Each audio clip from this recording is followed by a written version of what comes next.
Shalom, saudara-saudara yang kekasih, kembali bersama dengan saya, Pendeta Ram Kenny. Baru-baru ini, anak dari seorang pendiri organisasi Hamas yang bernama Mossab Hassan Yosef memberikan pernyataan secara terbuka di berbagai media outlet yang menuai banyak reaksi dari berbagai kalangan. Ia diinterview oleh CNN, oleh Fox News, kemudian dari Sky News Australia, dan media-media outlet yang lain. Dan ini yang dia katakan kepada media, yaitu bahwa pergerakan Hamas atau organisasi Hamas bukan hanya organisasi politik, atau malah menurut dia bukanlah organisasi politik, tetapi organisasi agama yang memiliki ajaran yang sangat ekstrim, dan ia menyatakan dua tujuan organisasi Hamas.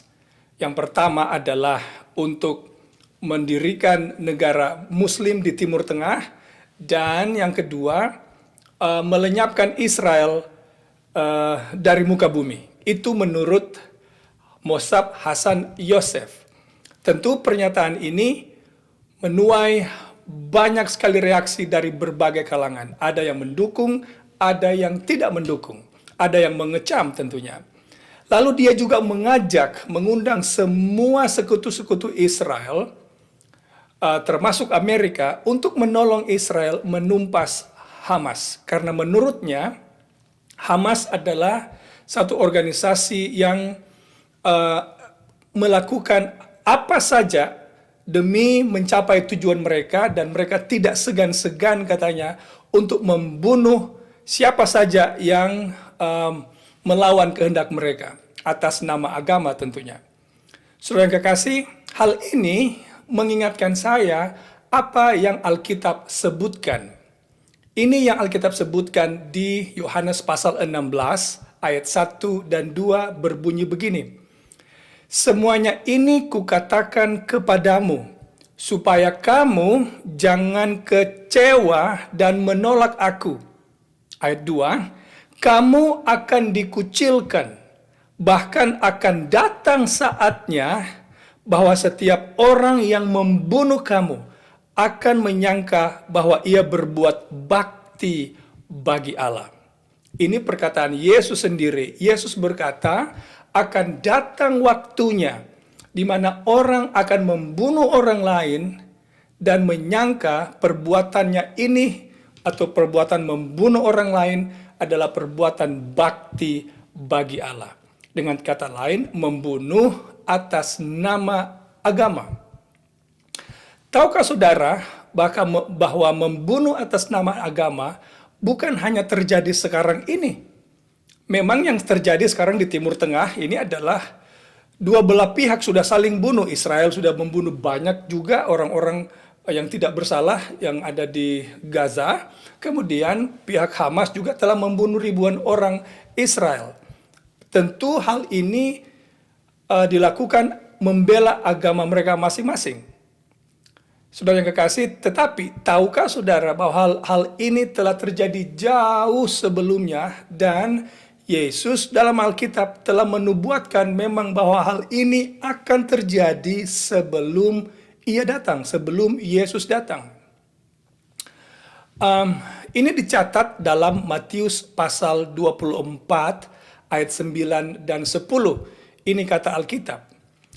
Pada waktu itu, kamu akan diserahkan supaya disiksa, dan kamu akan dibunuh dan akan dibenci semua bangsa oleh karena namaku, dan banyak orang akan murtad, dan mereka akan saling menyerahkan dan saling membenci. Saudara yang kekasih, amat sangat disayangkan yang terjadi sekarang ini adalah menyakiti, membunuh orang lain demi membela agama atau menegakkan doktrin agama. Tentu agama masing-masing memiliki keyakinan mereka masing-masing bahwa apa yang mereka lakukan adalah hal yang benar, dan itu memang hak masing-masing orang yang memeluk keyakinan masing-masing. Tetapi akan sangat disayangkan bila tindakan membunuh ini dianggap tindakan membela agama. Nah, mari ini yang saya mau katakan kepada saudara. Ini juga telah terjadi jauh sebelumnya. Di zaman awal gereja berdiri atau gereja-gereja permulaan, agama juga digunakan untuk membunuh orang lain. Saya beri contoh kepada saudara, di Kisah Para Rasul, kita akan dapatkan kisah tentang seorang yang bernama Stefanus.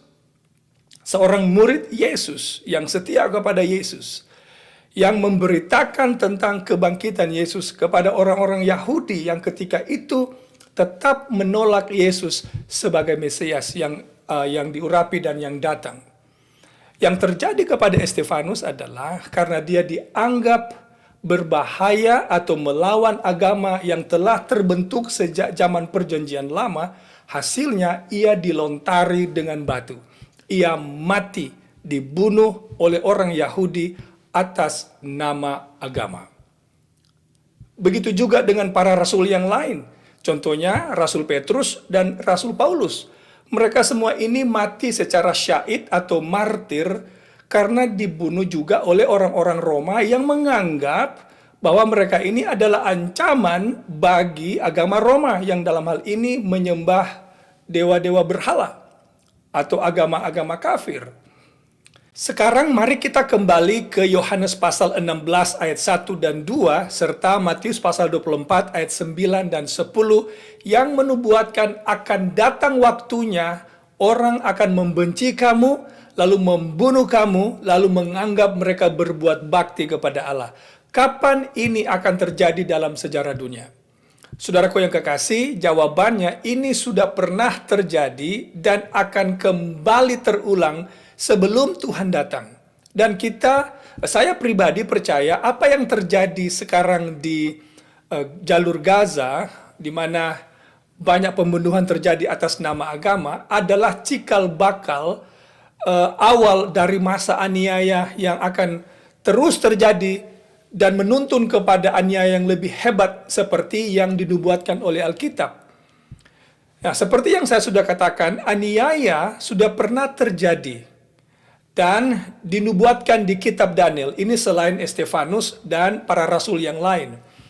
Kitab Daniel menubuatkan juga bahwa akan ada satu kekuatan yang menganiaya umat Tuhan yang Maha Kudus. Itu tercatat di Daniel pasal 7 ayat 25 yang berbunyi begini. Ia akan mengucapkan perkataan yang menentang yang Maha Tinggi. Ia di sini adalah kekuatan ini yang akan saya jelaskan pada video yang terpisah. Siapa ia di sini? Ia akan mengucapkan perkataan yang menentang yang Maha Tinggi dan akan menganiaya orang-orang kudus milik yang Maha Tinggi. Jangan lupa ini dinubuatkan oleh Daniel. Dan sesudah masa Daniel hidup, lama sesudah itu nubuatan ini digenapi. Ketika kekuatan yang dinubuatkan oleh Daniel ini memang muncul dan menganiaya umat-umat Kristen yang setia kepada Tuhan. Waktu di mana kekuatan ini menganiaya dinubuatkan dalam Daniel pasal 7 ayat 25. Mereka akan menganiaya selama 3,5 masa. Dan waktu yang sama ini juga muncul di kitab Wahyu pasal 12 dan Wahyu pasal 13, yaitu 42 bulan yang sama dengan periode waktu 1260 tahun. Bagi saudara-saudara yang baru kali ini mendengar angka-angka ini, tentu saudara bingung. Tapi jangan khawatir, ikuti terus Ram Media Ministry. Saya akan menjelaskan kepada saudara nubuatan 1260 tahun yang dinubuatkan di Daniel 7 ayat 25 yang kita juga temukan di Wahyu pasal 12 dan Wahyu pasal 13. Nah, kekuatan ini adalah kekuatan gereja. Gereja yang menganiaya orang-orang Kristen lain yang tidak atau yang menolak untuk mengikuti atau percaya atau tunduk kepada ajaran gereja. Saya beri contoh nama-nama yang dianiaya. Saudara bisa Google sendiri karena ini adalah informasi terbuka. Bila mana saudara tidak percaya kepada saya, saudara bisa buat research sendiri, teliti sendiri ke internet. nama-nama para tokoh-tokoh reformator yang dianiaya oleh gereja karena menolak untuk patuh kepada ajaran gereja, dan banyak dibunuh atas nama agama, katanya untuk menyelamatkan agama atau gereja dari para bidat-bidat, orang-orang yang dianggap bidat. Ada John Huss di sana, ada William Tyndale di sana. Nama-nama ini sudah bisa temukan di internet. Mereka ini mati dibunuh oleh gereja beserta dengan jutaan orang yang lain.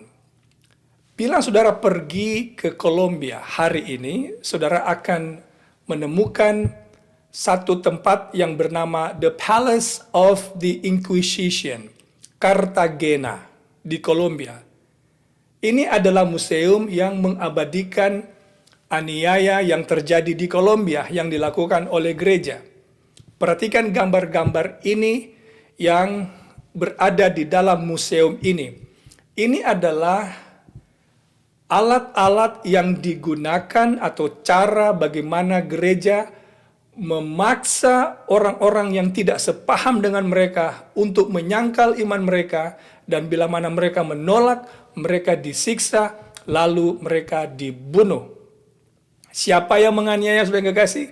Gereja. Jadi orang Yahudi telah menganiaya, gereja Kristen juga telah menganiaya, dan tentu agama-agama yang lain yang menganggap membunuh orang lain, mereka berbuat bakti kepada Allah. Nah, di akhir zaman ini akan kembali terulang, di mana di Wahyu pasal 13 dinubuatkan oleh Alkitab bahwa mereka yang menolak menyembah binatang dan patungnya, lalu menerima tanda binatang, mereka juga akan dibunuh atas nama agama. Karena binatang di Wahyu pasal 13 adalah simbol satu kekuatan, dan kekuatan ini adalah kekuatan agama, bukan kekuatan sipil. Karena itu saya menyerukan kepada semua umat-umat Tuhan yang setia, bahwa memang kita akan menderita aniaya karena nama Yesus.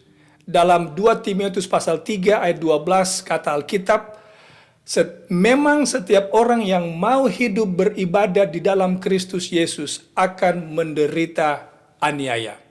Tapi kabar baik yang saya mau sampaikan adalah, seperti Petrus, Paulus, meski mereka kehilangan nyawa mereka, tapi mereka rela kehilangan nyawa karena mereka tahu bahwa hidup yang kekal akan mereka dapatkan, meski mereka harus kehilangan hidup yang mereka miliki. Dan janji Tuhan akan menyertai umatnya, akan memberikan kekuatan kepada umatnya melewati masa-masa yang sulit ini.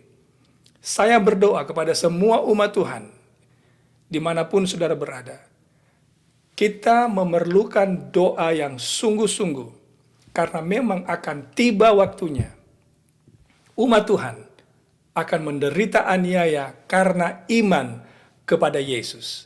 Semoga Yesus menolong kita, semoga Yesus menguatkan saudara dan saya, agar kita tetap berpihak kepada Tuhan, tetap mengasihi siapapun tanpa memandang latar belakang agama, budaya, bahasa, dan lain sebagainya. Karena pengikut Yesus adalah orang-orang yang mengasihi siapa saja, meski mereka pada akhirnya juga akan menderita aniaya. Tuhan memberkati saudara sekalian dimanapun saudara berada, adalah doa saya. Amin.